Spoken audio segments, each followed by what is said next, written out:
Hello viewers, আসসালামু আলাইকুম। স্বপ্নাস কিচেনে স্বাগতম। আজ আমি আপনাদেরকে চট্টগ্রামের ঐতিহ্যবাহী কালাভুনা করে দেখাবো। আশা করছি আমার আজকের রেসিপিটি আপনাদের ভালো লাগবে। কালাভুনার জন্য আমি এখানে 1 কেজি গরুর মাংস নিয়েছি। দেখুন, আমি এখানে হাড় এবং চর্বি সহ মাংস নিয়েছি। এখন আমি মাংসটাকে ম্যারিনেট করতে যাব। মাংস ম্যারিনেটের জন্য প্রথমে আমি 1 টেবিল চামচ রসুন দিয়ে দিচ্ছি,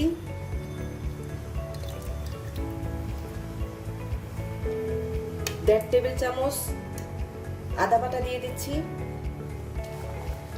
হাফ কাপ পেঁয়াজ কুচি দিয়ে দিচ্ছি এবং হাফ কাপ পেঁয়াজ বেরেস্তা দিয়ে দিচ্ছি। এরপর আমি হাফ কাপ রান্নার রেগুলার তেল দিয়ে দিয়েছি। যে তেলে আমি পেঁয়াজ বেরেস্তা করে রেখেছি সেটা দিয়ে দিয়েছি। এখানে আমি 3 টুকরো তেজপাতা দিয়ে দিয়েছি, 2টো দারচিনি, 8-9টা গোলমরিচ, 5-6টা এলাচ, 2টা তারকা মৌরি দিয়ে দিচ্ছি, 5-6টা লং দিয়ে দিচ্ছি। এখানে আমি 3 টেবিল চামচ টক দইকে ভালোভাবে ফেটিয়ে নিয়েছি, দিয়ে দিচ্ছি। এবার আমি শুকনো উপকরণগুলো দিয়ে দিচ্ছি। এখানে আমি হাফ চা চামচ হলুদের গুঁড়ো দিয়ে দিচ্ছি, 2 চা চামচ মরিচের গুঁড়ো দিয়ে দিচ্ছি, 1.5 টেবিল চামচ ধনিয়ার গুঁড়ো দিয়ে দিচ্ছি, 1 টেবিল চামচ গরম মশলার গুঁড়ো দিয়ে দিচ্ছি। সবশেষে এখানে আমি স্বাদ মতো লবণ দিয়ে দিচ্ছি। লবণ দিয়ে মশলাগুলোকে ভালোভাবে মাংসের সাথে মিশিয়ে দিব। এই কাজটা আপনারা হাত দিয়ে করবেন, তাহলে মশলাটা ভালোভাবে মাংসের সাথে সেট হবে।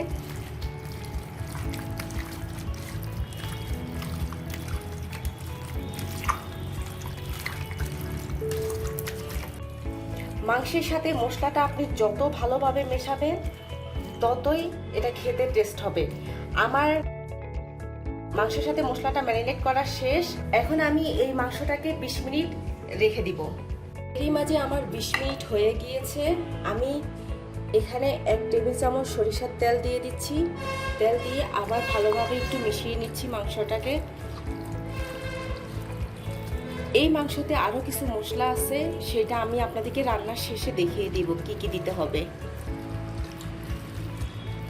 এখন আমি চুলায় বসিয়ে দিচ্ছি। ম্যারিনেট করা মাংসটাকে আমি এখন চুলায় বসিয়ে দিয়েছি, ঢাকনা দিয়ে ঢেকে দিচ্ছি। এখন আমি এই মাংসটাকে চুলা হাই হিটে রেখে 10 মিনিট রান্না করে নিব। এরই মাঝে আমার 10 মিনিট হয়ে গিয়েছে। দেখুন, মাংস থেকে অনেক পানি বের হয়েছে, মাংস থেকে আরও পানি বের হবে। আমি এখন একটু ভালোভাবে মিশিয়ে দিচ্ছি, নেড়ে চেড়ে ভালোভাবে মিশিয়ে দিচ্ছি। কালাভুনার একটা বৈশিষ্ট্য হচ্ছে এটা অল্প পানিতে ভুনতে ভুনতে রান্না করে কালো করতে হবে। এখন এই মাংসটাকে আমি লো আর মিডিয়াম হিটে রেখে 30 মিনিট রান্না করে নিব। ঢাকনা দিয়ে ঢেকে দিচ্ছি 30 মিনিটের জন্য। মাংসটাকে 30 মিনিট রান্না করেছি, ঢাকনা উঠিয়ে নিচ্ছি। দেখুন, মাংস থেকে প্রচুর পানি বের হয়ে গিয়েছে। এখন আমি মাংসটাকে ভালোভাবে নেড়ে চেড়ে দিচ্ছি।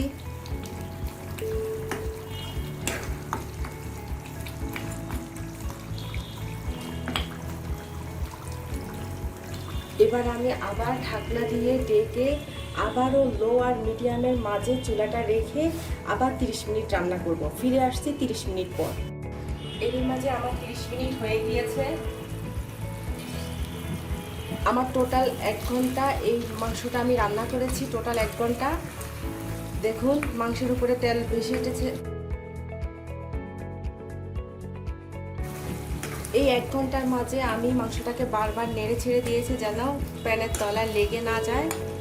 এই পর্যায়ে আমি এখন মাংসটা সেদ্ধ করার জন্য 1 কাপ ফুটন্ত গরম পানি দিয়ে দিব।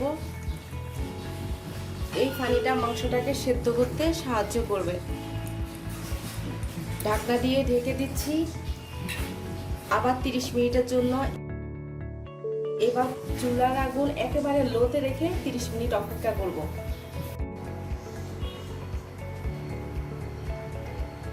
আরও 30 মিনিট হয়ে গিয়েছে, আমি ঢাকনা উঠিয়ে নিচ্ছি। আমার টোটাল 1.5 ঘন্টা লেগেছে এই মাংসটা রান্না করার জন্য। দেখুন আমার মাংসটা সেদ্ধ হয়ে গিয়েছে, পানি শুকিয়ে গেছে, দেখুন তেল উপরে বেশি উঠেছে। এই পর্যায়ে আমি মাংসের কিছু স্পেশাল মশলা দিচ্ছি, কিছু বিশেষ মশলা। সেটা হচ্ছে এখানে কিছু জিরা আর জায়ফল, ছোট একটা জায়ফল আর জয়ত্রী মিলে 1/4 চা চামচ।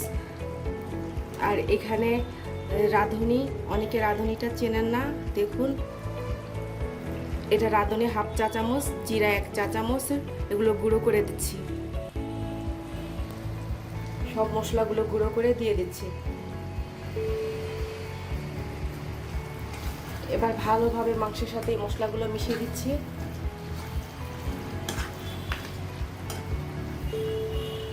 সামান্য একটু লবণ অ্যাড করে নিচ্ছি। এবার আমি ভালোভাবে মাংসটাকে মিশিয়ে দিচ্ছি। মেশানো শেষ। এই পর্যায়ে এখন চুলা মিডিয়ামে রেখে আমি এটাকে আবার 7 থেকে 8 মিনিটের জন্য রান্না করে নিব। ঢাকনা দিয়ে ঢেকে দিচ্ছি 7 থেকে 8 মিনিটের জন্য। 8 মিনিট পরে আমি ঢাকনাটা উঠিয়ে নিচ্ছি।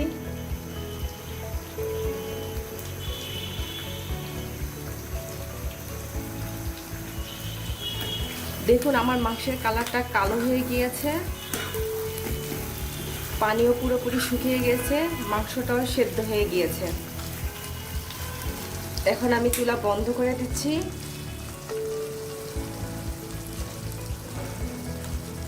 এখন এই পর্যায়ে আমি মাংসটাকে বাগার দিয়ে দিব। বাগারের প্রসেসে চলে যাচ্ছি। বাগারের জন্য একটি প্যানে আমি 1/4 কাপ সরিষার তেল নিয়ে নিয়েছি, সাথে 4-5টা পেঁয়াজ কুচি দিয়ে দিচ্ছি।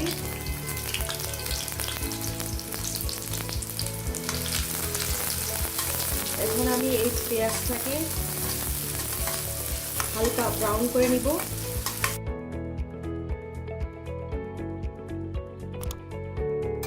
হালকা ব্রাউন কালার হয়ে গেলে এখন আমি 5-6টা শুকনো মরিচ দিয়ে দিচ্ছি।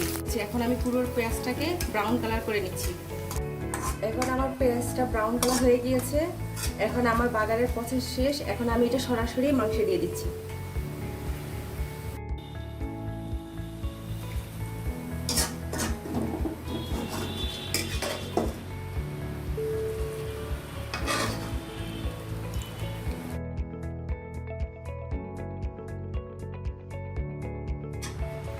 মাংসে দেওয়ার পরে এখন বাগারের সাথে মাংসটা ভালোভাবে মিশিয়ে দিব।